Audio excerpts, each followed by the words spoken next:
नमस्कार दोस्तों, मैं कुलदीप राणा। आज की हमारी इस घटना की शुरुआत होती है उत्तर प्रदेश के मेरठ जिले से।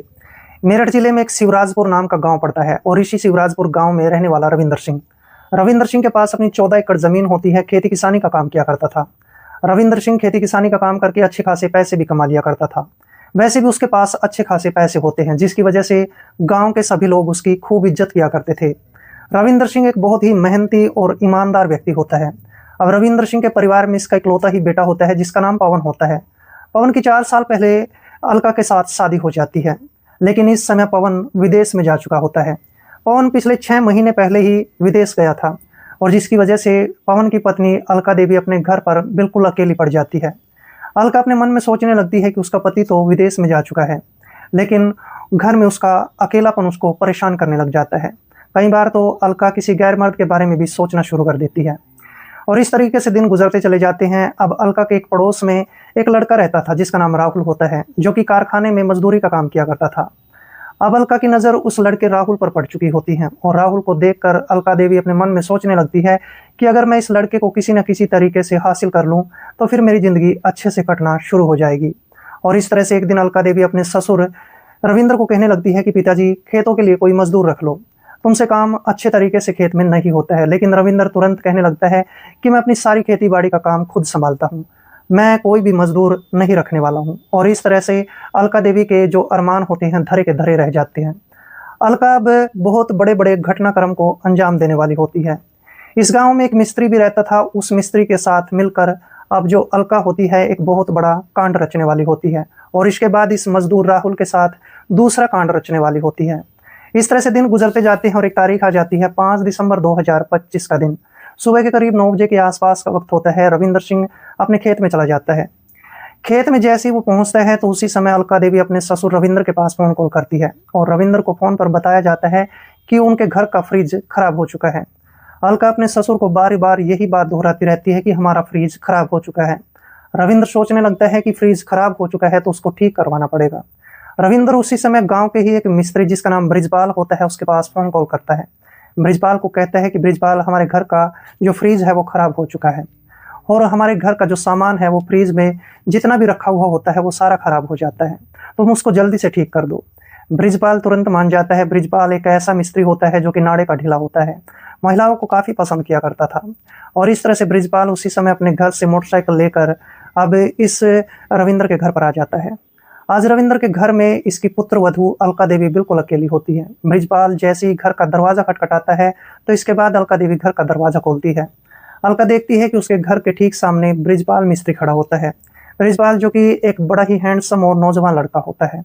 अलका देवी जैसे ही इस ब्रिजपाल मिस्त्री को देखती है तो इसकी खूबसूरती को देखकर, इसकी कद काठी को देखकर इस पर मोहित हो जाती है। अलका अपने मन में ठान चुकी होती है कि अगर मजदूर राहुल मुझे नहीं मिला है तो कोई बात नहीं, लेकिन मैं इस मिस्त्री को किसी न किसी तरीके से हासिल करके रहूंगी। ऐसे ऐसे ख्याल इस अलका देवी के मन में आने लग जाते हैं। उसी समय ब्रिजपाल कहने लगता है कि मुझे रविंद्र चाचा ने घर पे भेजा है और तुम्हारे घर का फ्रिज खराब है, वो ठीक करना है। अब इसके बाद ये महिला अलका देवी कहती है कि जल्दी से हमारे घर का फ्रिज ठीक कर दो। अब इसके बाद ये ब्रिजपाल मिस्त्री घर के अंदर प्रवेश कर जाता है। इसके बाद ब्रिजपाल मिस्त्री फ्रिज को ठीक करने लग जाता है। फ्रिज लगभग आधे घंटे में बिल्कुल ठीक हो जाता है। जैसे ही फ्रिज ठीक होता है तो ब्रिजपाल मिस्त्री अब इस महिला को कहने लगता है कि मेरी मजदूरी मुझे दे दो। अलका उससे पूछने लगती है कि तुम्हारे कितने पैसे बने हैं। तभी ब्रिजपाल मिस्त्री कहने लगता है कि मेरे 700 रुपये बने हैं। और इसके बाद अलका अपने दूसरे कमरे में जाती है, 2000 रुपये निकाल कर लाती है और ये 2000 रुपये ब्रिजपाल मिस्त्री की हथेली पर रख दिए जाते हैं। ब्रिजपाल मिस्त्री जैसे ही पैसों को गिनता है तो कहता है कि इनमें ज़्यादा पैसे आ गए हैं। लेकिन महिला अलका कहने लगती है कि मैंने जानबूझकर तुम्हें ज़्यादा पैसे दिए हैं, क्योंकि तुमने फ्रीज तो ठीक कर दिया है लेकिन मुझे भी ठीक करना है। अब जैसे ही मिस्त्री ब्रिजपाल इस महिला की बातों को सुनता है तो हैरत में पड़ जाता है। लेकिन अलका देवी साफ साफ शब्दों में इस लड़के ब्रिजपाल को कहने लगती है कि देखो ब्रिजपाल, मेरा पति विदेश में रहता है और मेरा ससुर भी ज़्यादातर बाहर ही रहता है। मैं घर में बिल्कुल अकेली रहती हूँ। मेरा अकेलापन मुझे काफ़ी परेशान करता है।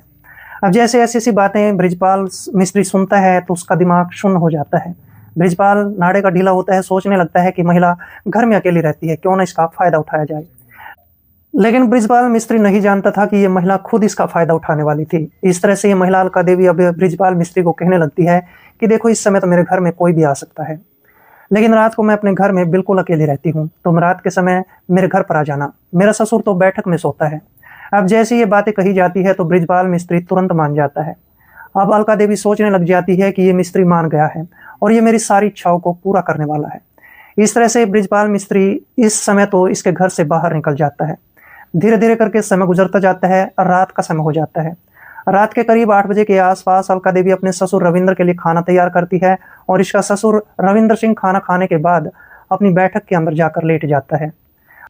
और जैसे ही करीब रात के 9:30 बजे के आसपास का वक्त होता है तो अलका देवी उसी समय अपना मोबाइल फ़ोन उठाती है और बृजपाल मिस्त्री के पास फ़ोन कॉल करती है। बृजपाल मिस्त्री को बोला जाता है कि मैं घर पर बिल्कुल अकेली हूँ और रास्ता बिल्कुल साफ है, तुम मेरे घर पर आ सकते हो। बृजपाल मिस्त्री उसी समय अपने घर से मोटरसाइकिल उठाता है और अलका देवी के घर के दरवाजे पर आ जाता है। घर के दरवाजे की डोरबेल बजाई जाती है और ये महिला अलका देवी घर का दरवाज़ा खोल देती है और इसके बाद अलका देवी इस बृजपाल मिस्त्री को लेकर अपने घर के अंदर चली जाती है। घर का मुख्य दरवाज़ा बंद कर लिया जाता है और फिर अलका देवी इस बृजपाल मिस्त्री को लेकर अपने कमरे के अंदर चली जाती है और फिर इसके बाद इन दोनों के बीच गलत रिश्ते कायम होने लग जाते हैं और ये दोनों ही अपनी ही रजामंदी से इस गलत काम को कर रहे होते हैं। दोनों इस गलत काम को तब तक करते रहते हैं जब तक दोनों का मन नहीं भर जाता है, दोनों के मन को शांति नहीं मिल जाती है। और जैसे इन दोनों का ये काम खत्म हो जाता है तो इसके बाद ये महिला अलका देवी इस बृजपाल मिस्त्री को कहने लगती है कि अब तो तुम्हें जब भी मैं अपने घर पर बुलाऊंगी तुम्हें आना पड़ेगा। और इसके बाद ये महिला इसको कुछ और पैसे देती है। पैसे देने के बाद ये महिला इसको लगातार एक ही बात कहती रहती है कि जब भी मैं तुझे बुलाऊंगी तुझे आना पड़ेगा। बृजपाल मिस्त्री तैयार हो जाता है और इसके बाद बृजपाल मिस्त्री अपना ये सब काम खत्म करके इस महिला से कुछ पैसे लेकर इसके घर से बड़ी आसानी से बाहर निकल जाता है। और इस तरीके से इस महिला अलका देवी की अब सारी इच्छाएं पूरी होने लग जाती है। अब तो अलका का जब भी मन करता था बृजपाल मिस्त्री के पास फ़ोन कॉल कर लिया करती थी और बृजपाल मिस्त्री रात के अंधेरे में इसके घर पर आता था, इसके साथ समय गुजारता था और समय गुजारने के बाद इससे पैसे लेकर इसके घर से बाहर चला जाया करता था। इस तरीके से इन दोनों का प्रेम प्रसंग यहाँ से शुरू हो चुका होता है और ये ख़त्म होने वाला नहीं होता है। दिन गुजरते चले जाते हैं और इस तरीके से एक तारीख आ जाती है 15 दिसंबर 2025 का दिन। सुबह के करीब 9 बजे के आसपास का वक्त होता है। रविंद्र सिंह अपने खेत में चला जाता है। खेत में जाने के बाद वो कामकाज में व्यस्त हो जाता है। दूसरी तरफ अलका देवी अपने घर के कामकाज कर रही होती है, अपने घर के अंदर बिल्कुल अकेली होती है। लेकिन उसी समय इस अलका की एक पड़ोसन जिसका नाम निर्मला देवी होता है वो इसके घर पे आ जाती है। निर्मला इसके पास बैठती है और दोनों पड़ोसन आपस में बैठकर बातचीत करने लग जाती है। लेकिन अलका देवी निर्मला से कोई भी बात कभी भी नहीं छिपाती थी।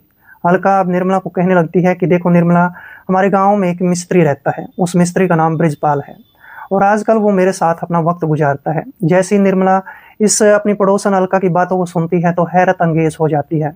वह सोचने लग जाती है कि उसको तो एक सहारा मिल चुका है लेकिन मुझे किसी प्रकार का कोई भी सहारा नहीं मिला है।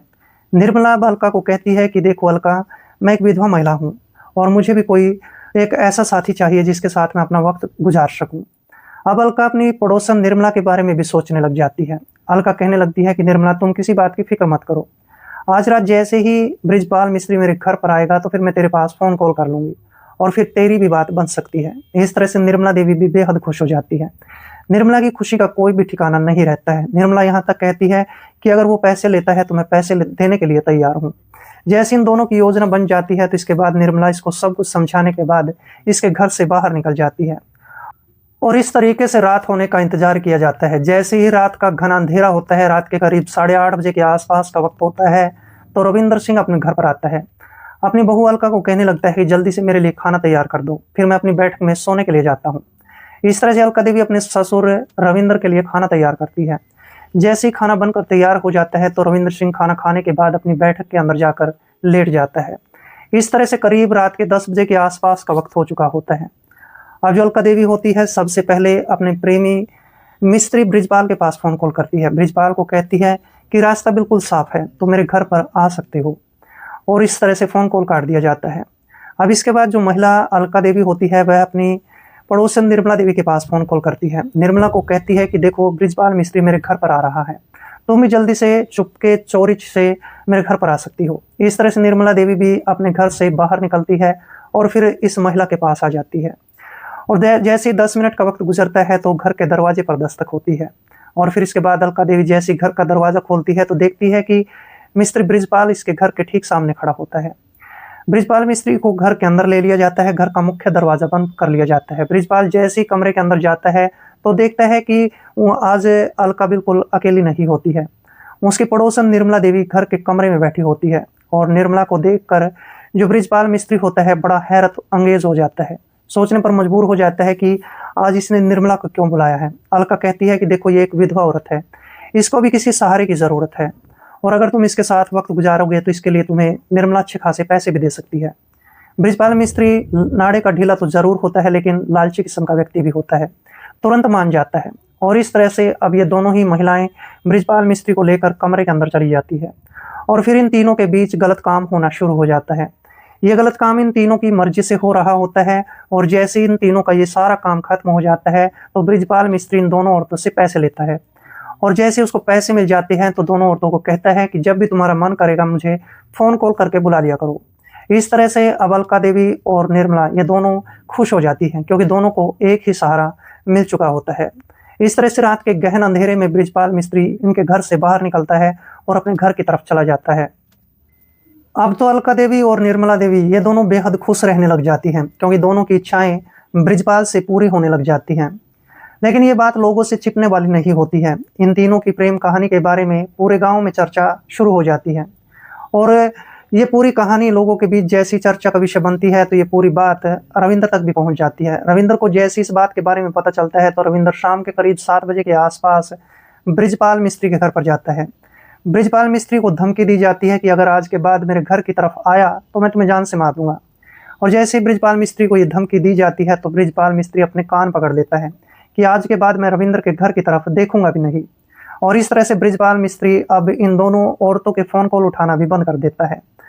कई बार अलका बृजपाल मिस्त्री के पास फ़ोन कॉल किया करती थी लेकिन बृजपाल मिस्त्री फ़ोन ही नहीं उठाया करता था, जिसकी वजह से अलका और निर्मला दोनों परेशान रहने लग जाती हैं। अलका सोचने लग जाती है कि उसके ससुर ने सारा बना बनाया काम बिगाड़ दिया है, लेकिन अलका पीछे हटने वाली नहीं होती है। अलका और निर्मला अब दूसरी बड़ी घटना को अंजाम देने वाली होती हैं और इस तरह से दिन गुजरते चले जाते हैं और एक तारीख आ जाती है 2 जनवरी 2026 का दिन। सुबह के करीब 9 बजे के आसपास का वक्त होता है। अलका देवी का जो ससुर रविंद्र होता है अपने खेत में कामकाज करने के लिए चला जाता है। मौका पाते ही अलका देवी अपने घर से बाहर निकलती है और अपनी पड़ोसन निर्मला देवी के घर पर जाती है। निर्मला से मिलती है, बातचीत की जाती है। अब इसके बाद निर्मला अलका को कहने लगती है कि तुम्हारे ससुर ने सारा खेल बिगाड़ दिया है, अब तो कोई दूसरा लड़का हमने देखना पड़ेगा। तभी निर्मला अलका को कहती है कि देखो अलका, मैं किसी दूसरे लड़के का इंतजाम कर सकती हूँ। हमारे पड़ोस में एक लड़का रहता है जिसका नाम राहुल है, वो कारखाने में मजदूरी करता है। अलका देवी कहती है कि मैं उससे जानती हूँ, लेकिन इसके बाद निर्मला देवी कहती है कि आज रात जैसे वो कारखाने में जाएगा तो मैं उससे बातचीत करके देखती हूँ और फिर मेरे पास 6-7 एकड़ ज़मीन है, मैं उसको अपने खेतों में जो है मजदूरी के रूप में रख सकती हूँ। अलका बेहद खुश हो जाती है और इस तरह से दोनों की योजना बनकर तैयार हो जाती है। उसी समय अलका देवी इसके घर से निकलती है, अपने घर पर आ जाती है। शाम हो जाती है, रात के करीब 8 बजे के आसपास का वक्त होता है। राहुल नाम का लड़का अपने घर से बाहर निकलता है, अपने कारखाने की तरफ चल पड़ता है, लेकिन बीच रास्ते में निर्मला देवी राहुल के आने का इंतजार कर रही होती है। जैसे ही राहुल से वह मिलती है तो राहुल को कहने लगती है कि राहुल, तुम्हें कारखाने में कितने पैसे मिलते हैं। राहुल सीधा साधा स्वभाव का लड़का होता है, कहता है कि मुझे 13,000 रुपये कारखाने से मिलते हैं। लेकिन निर्मला देवी कहती है कि अगर मैं तुम्हें 16,000 रुपये हर महीने दे दिया करूँगी तो कैसी बात रहेगी। अब लड़का जैसी 16,000 रुपयों की बात को सुनता है तो राहुल बेहद खुश हो जाता है। राहुल कहने लगता है कि मैं तुम्हारे खेतों में कल से ही कामकाज करना शुरू कर दूंगा। और इस तरह से जैसे तैसे करके निर्मला देवी इस लड़के राहुल को अपने खेतों में मजदूर रखने के लिए तैयार हो जाती है।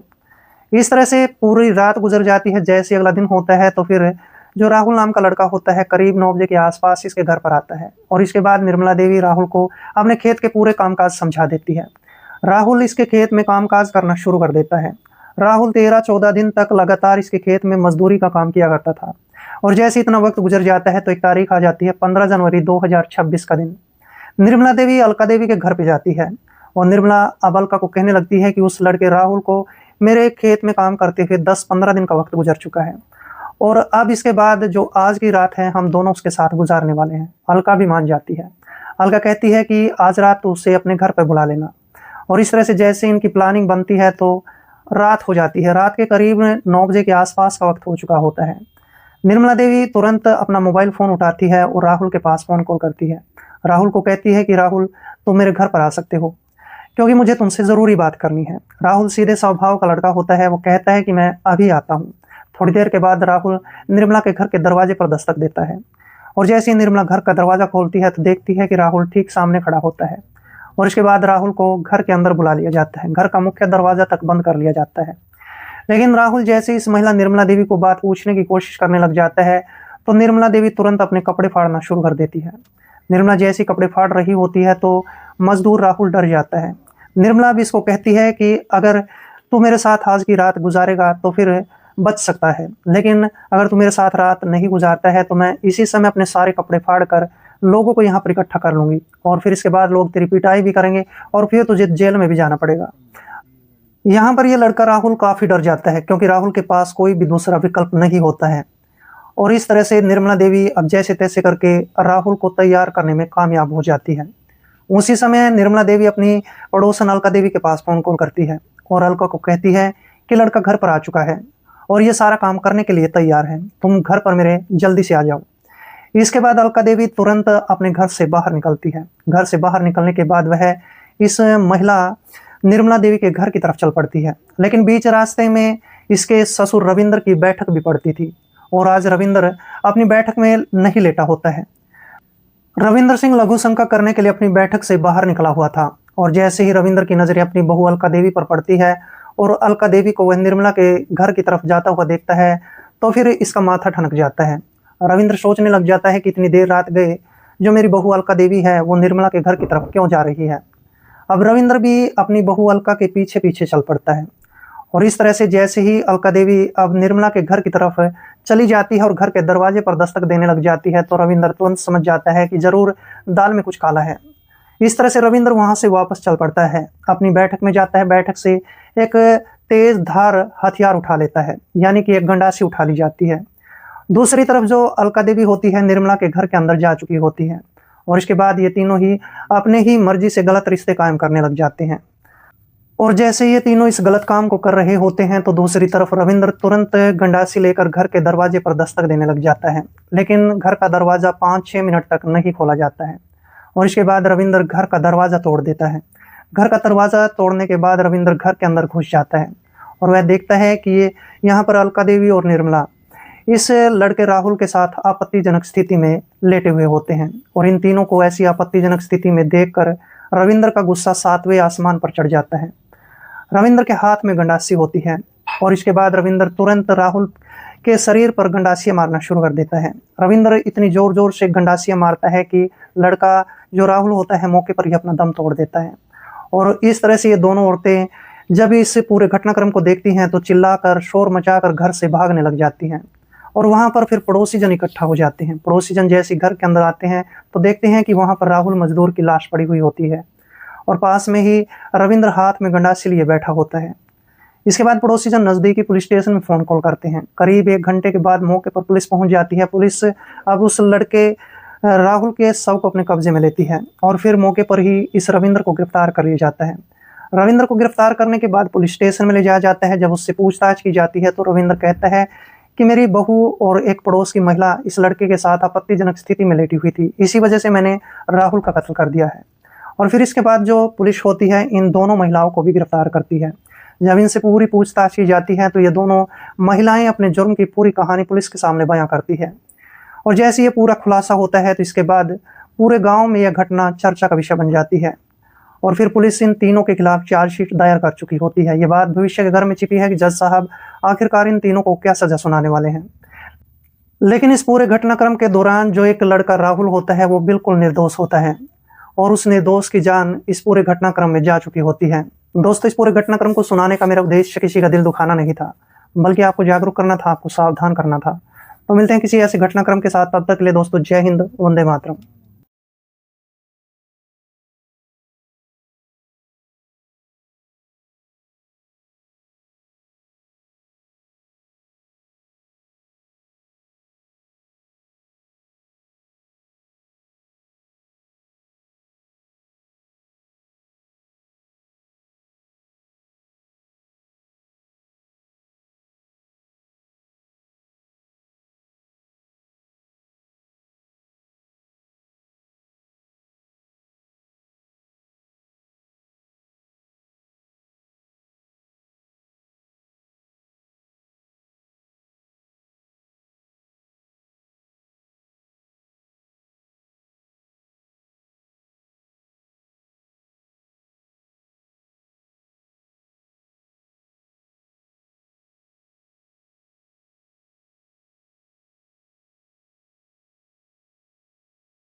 पसीना भी आ रहा। एसी तो खैर पेट्रोल से ऑन होगी, पंखे ऑन हो जाएंगे इतना है। स्टीयरिंग हिला।